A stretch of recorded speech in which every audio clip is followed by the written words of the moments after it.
मी संघर्ष परसराम आंबुरे, शासकीय अध्यापक महाविद्यालय अकोला येथील प्रशिक्षणार्थी असून आज मी तुम्हाला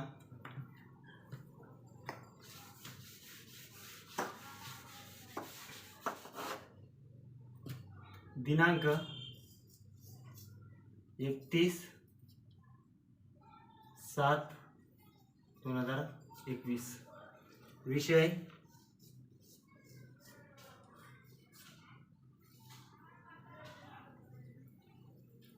विज्ञान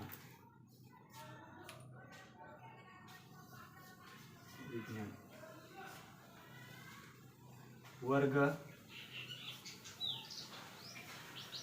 9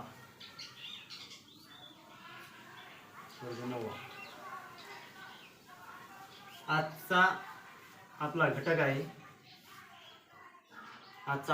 आहे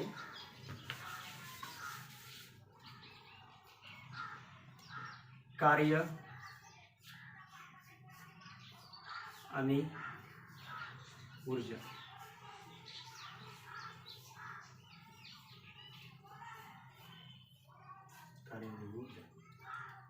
उपघटक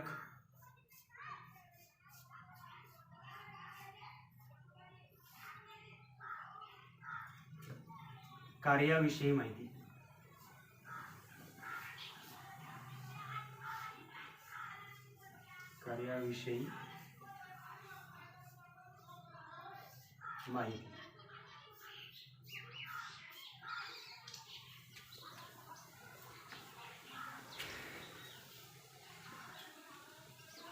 आपल्याला कार्य म्हणजे माहिती आहे।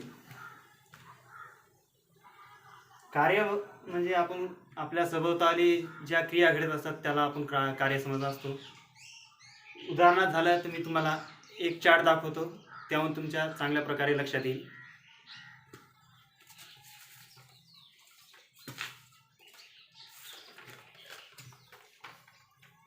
हा चार्ट बघा। या चार्टमध्ये पुस्तक वाचणारी मुलगी आहे, धावणारा मुलगा आहे, टीव्ही पाहणारी मुलगी आहे। ह्या 3 क्रिया आहेत। ह्या 3 क्रियाच्या बद्दल बोलायचे झाले तर आपण सांगूया की ही क्रिया कार्यामध्ये मोडते, पण तसं नाही। काय असतं, ही मुलगी पुस्तक वाचत आहे म्हणजे हिचे बौद्धिक कार्य करत आहे। हा मुलगा धावत आहे म्हणजे शारीरिक कार्य करत आहे। मुलगी टीव्ही पाहत आहे, ती सुद्धा शारीरिक कार्य करत आहे।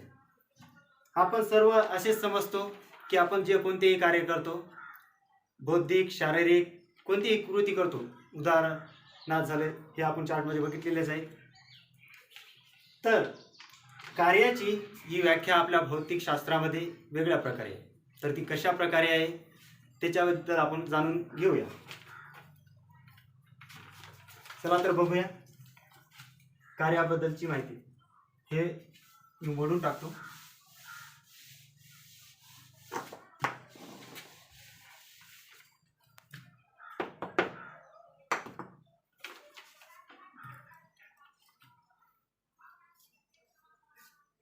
कार्य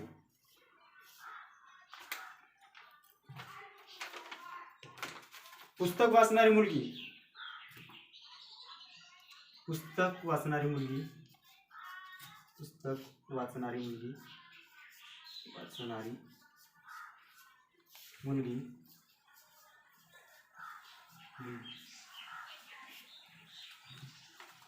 ही तिचे बौद्धिक कार्य करत आहे।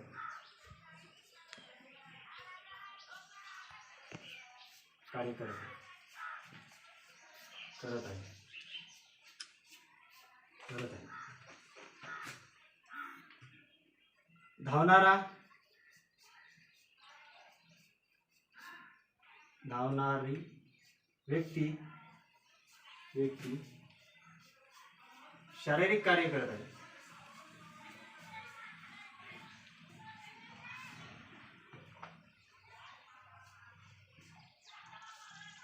करीत आहे।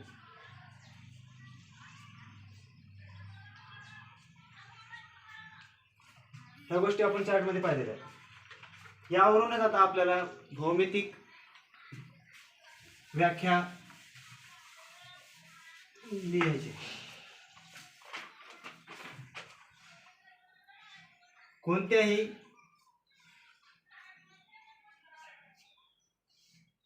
पदार्थावर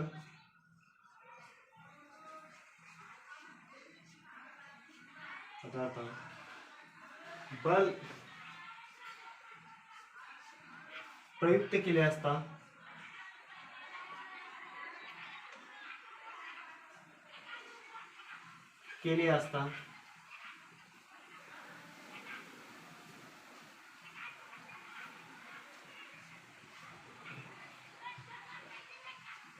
त्या बलाचे परिणाम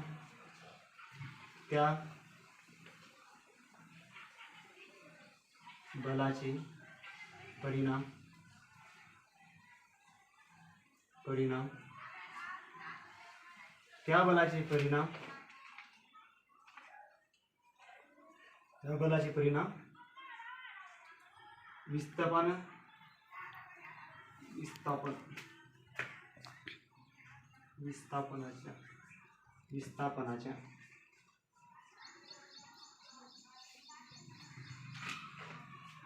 बाजूने होतात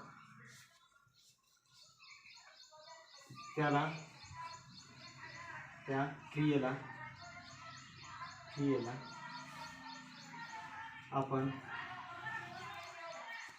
कार्य म्हणतो.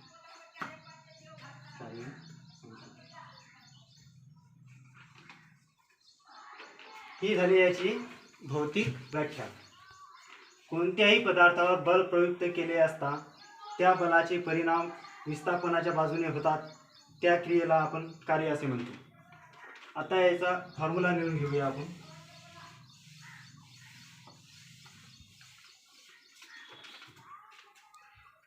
कार्य बरोबर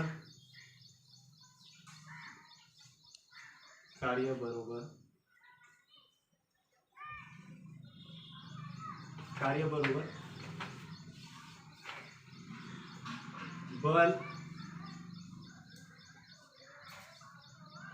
गुणिला विस्थापन.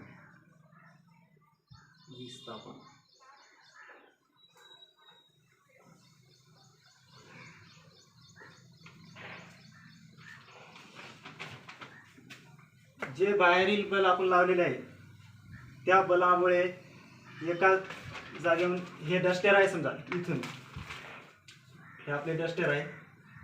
हे डस्टर आपल्याला इथून इथपर्यंत विस्थापित केले.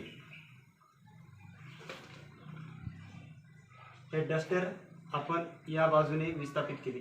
याला आपण इथून बल लावले.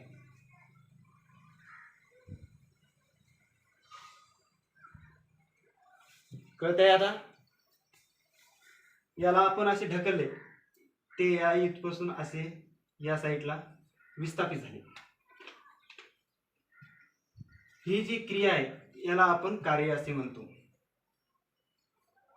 म्हणजेच काय, एका ठिकाणाहून दुसऱ्या ठिकाणी दुसऱ्या बलाने प्रस्थापित करणे. इथपर्यंत समजलं. आता याच्यानंतर हे बल एकाच दिशेला प्रवृत्त होत आहे. पण आपण जर विचार केला विस्थापनाच्या बाबतीत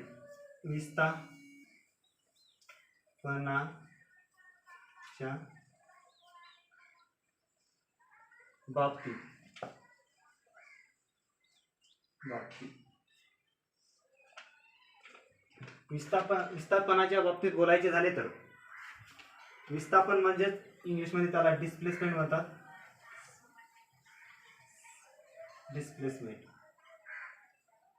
डिस्प्लेसमेंट.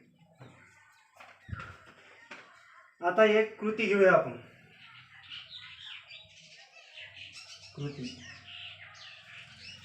कृतीमध्ये ही ए एक व्यक्ती आहे आणि हे बी एक व्यक्ती आहे.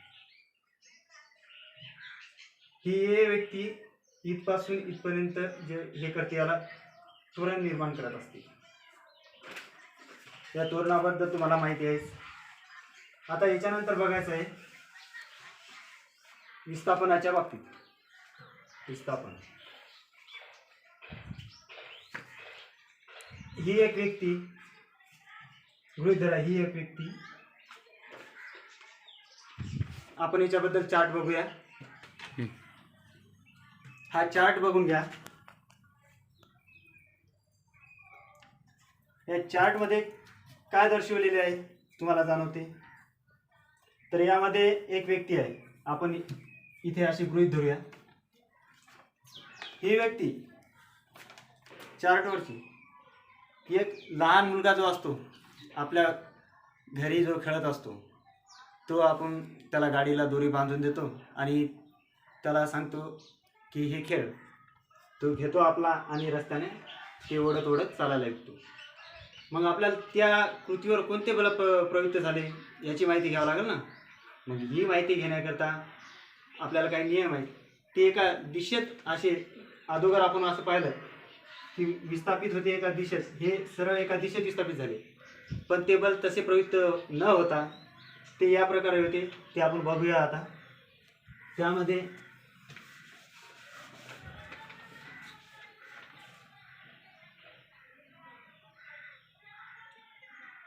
विस्थापनाच्या बाबतीत बोलायचे झाले. आता आपण ये एक आकृती काढूया.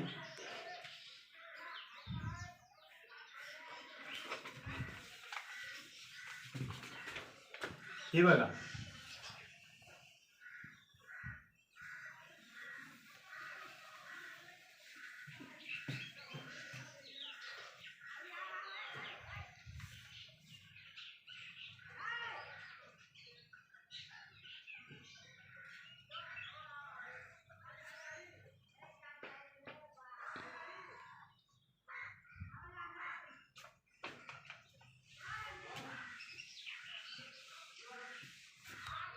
आकृती काढूया. तिला नाव देऊया आपण F1 आणि F. या आकृतीमध्ये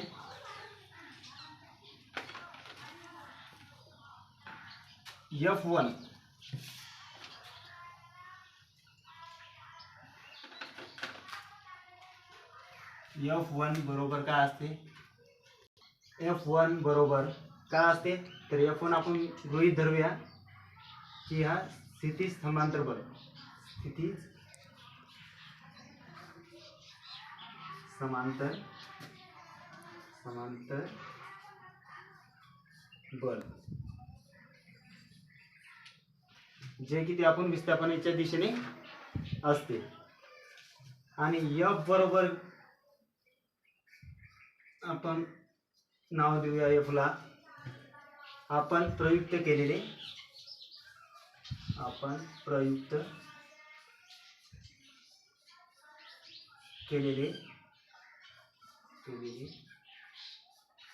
बल. आणि विस्थापन बरोबर आणि S ला आपण विस्थापन म्हणूया.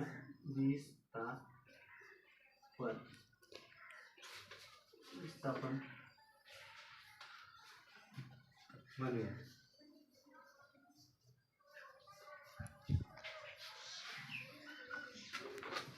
तर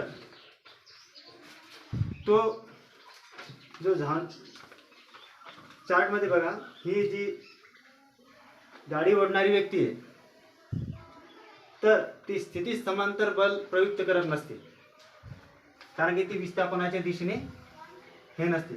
काय करते तर ती या प्रकारे असा वरती एक कोन निर्माण करत असते आणि त्या दोरीने ती ओढत असते. तर ही जी दोरी आहे ही स्थितीच्या सोबत काहीतरी कोन तयार करते. याच्या सोबत ते बल प्रयुक्त होत नसते. याच्यासोबत जे बल प्रयुक्त होत असते स्थितीच्या सोबत, त्याला आपण काय म्हणलेले आहे F1. याच्यानंतर काय करायचं आहे तर याचा उपयोग आपल्याला कुठे होणार आहे त्रिकोणमितीय, या त्रिकोणमितीय गुणोत्तराप्रमाणेच आपल्याला काय काढायचं आहे, कार्य, की बा या घटकावर जो मुलगा आहे की याच्यावर कोणते कार्य प्रयुक्त आहे ते आपल्याला काढायचे. तर त्यामध्ये आपण आता समोर बघूया.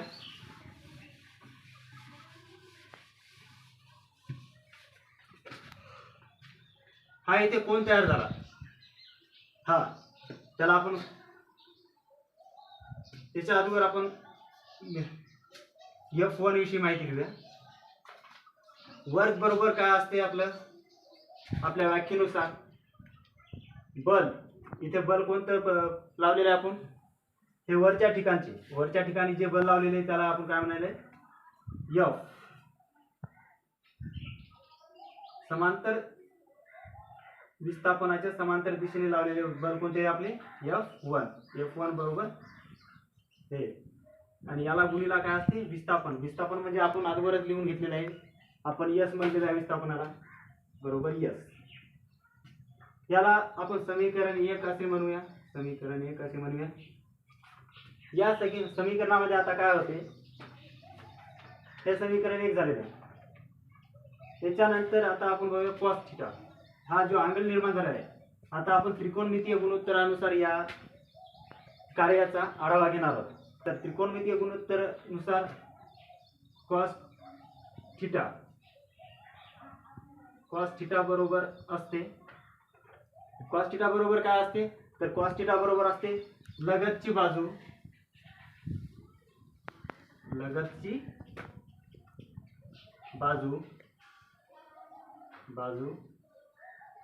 भागीला कर्ण.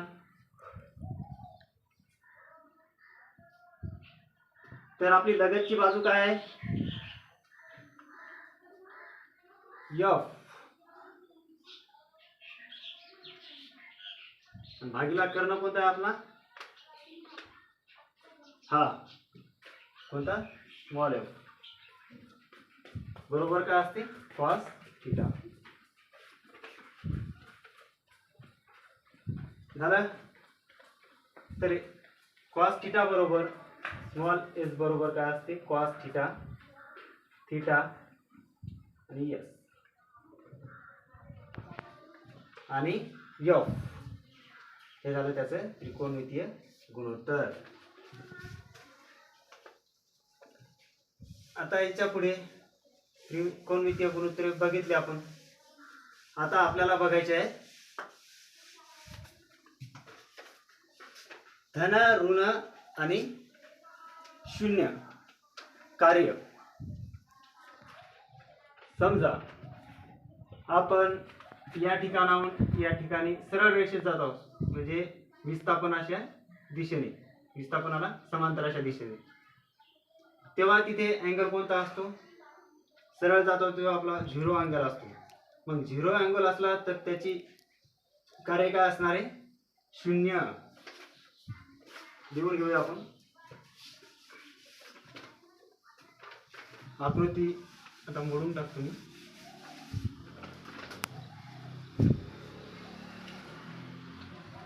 धन, ऋण, शून्य कार्य व विस्थापन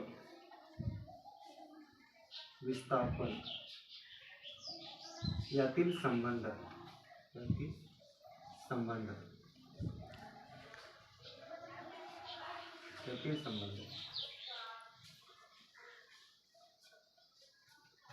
उदाहरण एक घेऊ आपण. त्याच्यामध्ये आपण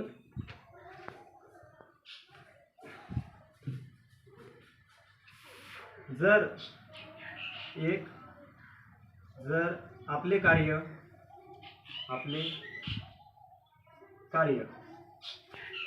जर आपले कार्य विस्थापना बरोबर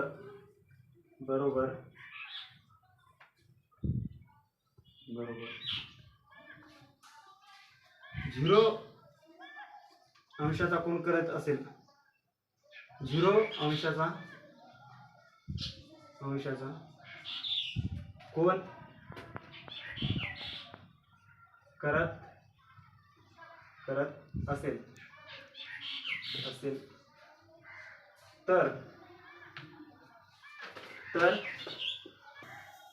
तर आपल्या बलाची व विस्थापनाची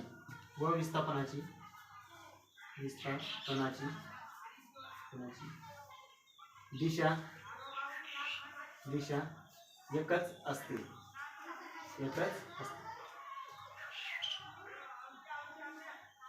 आता याच्यानंतर 2 बघणार आहोत आपण.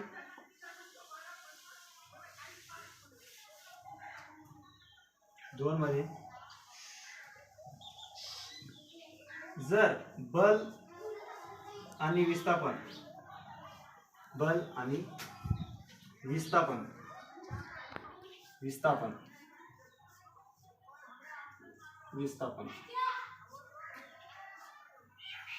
हे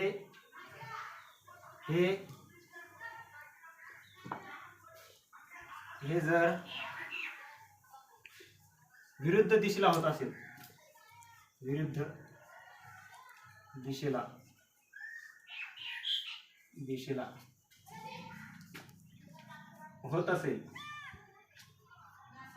होत असेल तर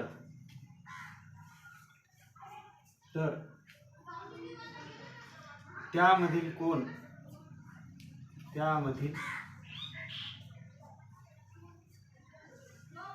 अंशात्मक कोन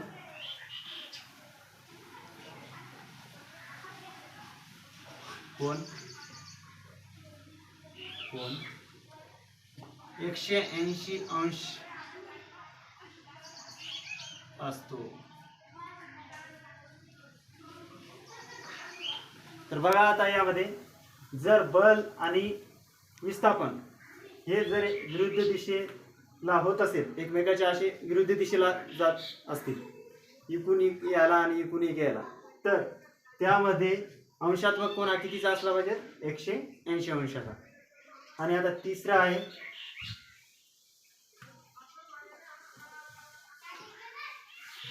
3 नंबर आहे. आता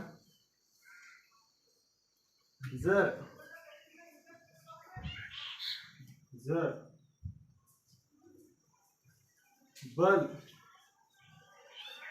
बल आणि विस्थापन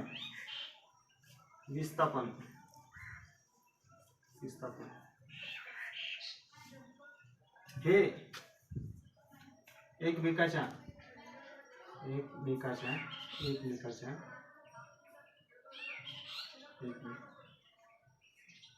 एकमेकास लंबरूप असतील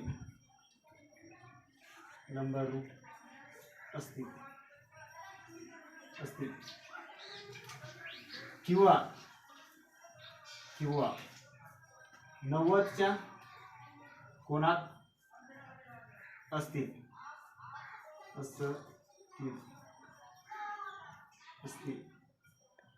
तर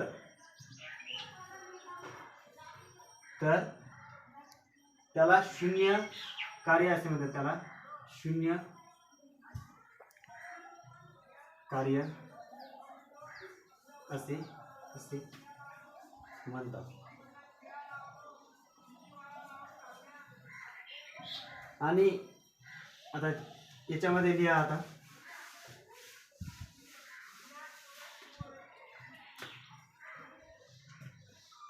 कोन 0 अंशाचा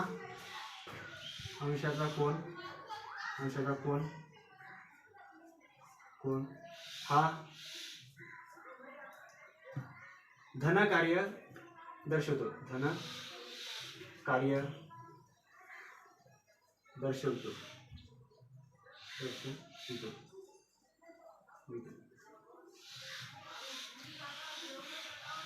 90चा कोन 180चा कोन 180चा कोण ऋण कार्य दर्शवतो. ऋण कार्य दर्शवतो.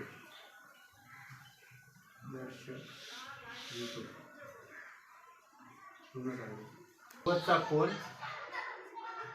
शून्य कार्य दर्शवतो. शून्य कार्य दर्शवतो.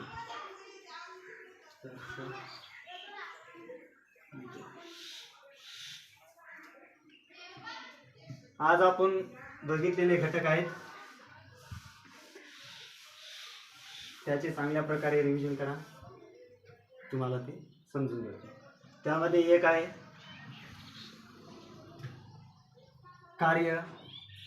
त्याच्यानंतर आपण विस्थापनाविषयी बघितले. विस्थापन झाल्याच्या नंतर आपण धन, ऋण आणि शून्य या घटकापर्यंत आपण बघितलेले आहे. आता बाकी राहिलेल्या गोष्टी पुढच्या भागात बघूया.